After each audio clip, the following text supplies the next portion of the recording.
Quebec's approach to religion and secularism has long stood apart from the rest of Canada. The roots of this divide stretch back to the Quiet Revolution of the 1960s, when Quebec began shifting away from the powerful influence of the Catholic Church. Before then, the Church played a central role in education, healthcare, and politics, but as Quebec modernized, secularism became a core part of its identity. This evolution is best reflected in what's known as laïcité, a model of secularism that emphasizes the separation of religion from the state.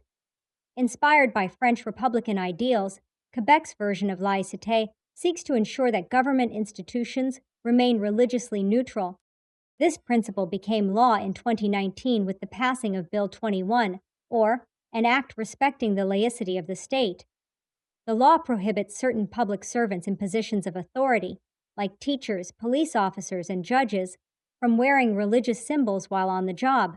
Supporters argue it reinforces state neutrality and gender equality, particularly in relation to the wearing of hijabs or niqabs. But the law has also been widely criticized. Human rights organizations, including Amnesty International and the Canadian Civil Liberties Association, argue that Bill 21 discriminates against religious minorities, especially Muslim women.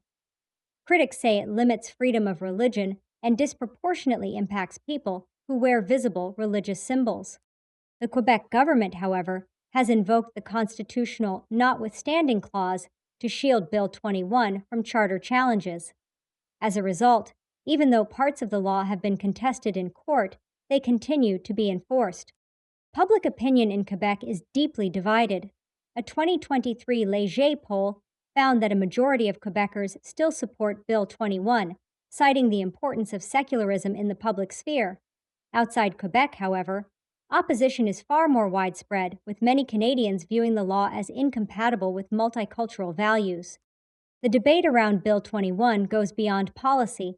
It raises profound questions about identity, integration, and the boundaries of personal freedom in a pluralistic society. Is secularism best upheld by restricting religious expression in public institutions, or does such a stance infringe on the very freedoms it claims to protect?